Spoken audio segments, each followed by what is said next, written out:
Hi, I'm John Samuels, and today I'm going to be discussing trade secrets. So, trade secrets are basically part of a broader topic called intellectual property. Intellectual property is someone's invention protected by either patents, copyrights, or trademarks, or trade secrets by law, which enables people to earn recognition or financial benefit from what they invent or create, and it helps prevent other people from stealing their ideas. So, what is a trade secret? Trade secret is basically secret corporate information that gives a company a competitive edge over the competition. No formal paperwork is filed with the government. Unlike with patents, you have to file with the government. The only paperwork that's really used is confidentiality agreements with your employees.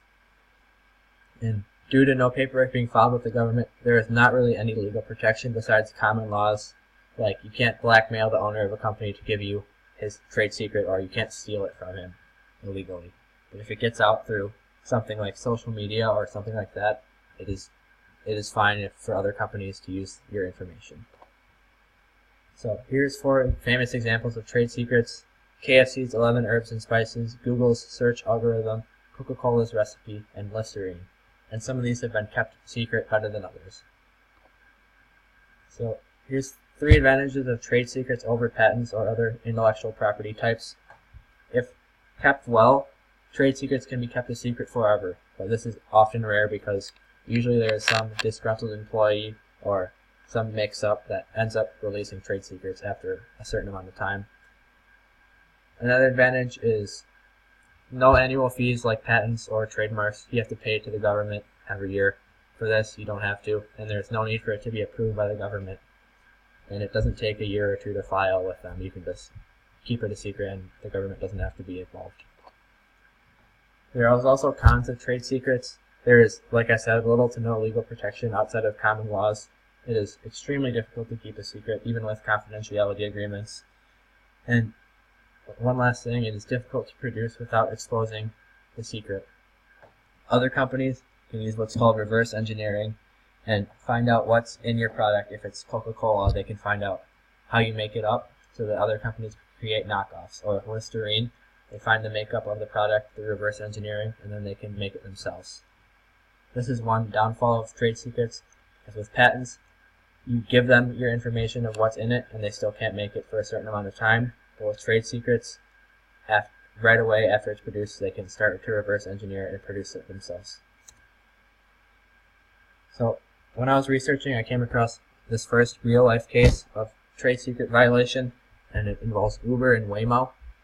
Waymo is basically a company owned by Google that has been working on self-driving car technology since it was first founded in early December 2016. It had made significant progress on their technology when a key executive, Anthony Levandowski, decided to leave the company after he signed a confidentiality agreement that prevented him from sharing any of the trade information with any companies or anyone else.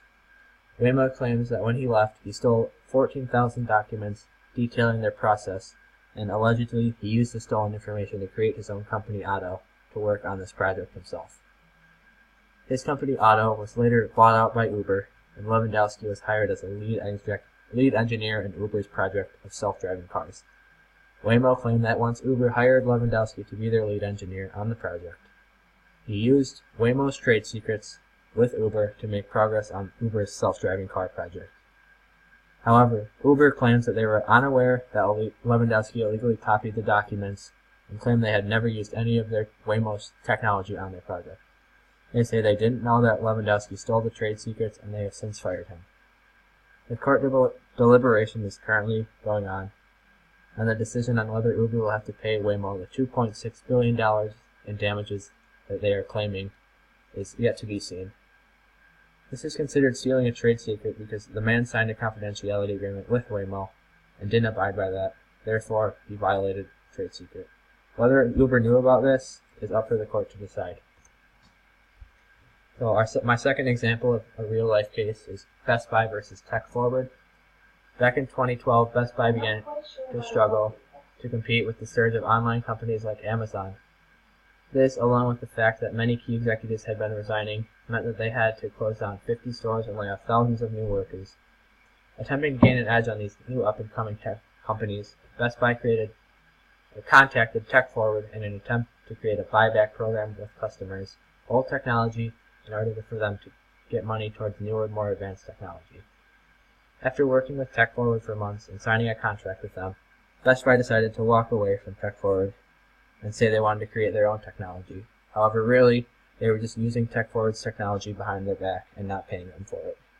TechForward found out and pressed charges in court, and the court ordered Best Buy to pay $27 million to the California startup TechForward as a result of stealing their idea. Stealing the technology was considered stealing a trade secret because although it wasn't patented, it was still their technology, TechForward's technology, and Best Buy had signed an agreement saying that they would be compensated for their ideas, and they weren't. So this is considered stealing a trade secret.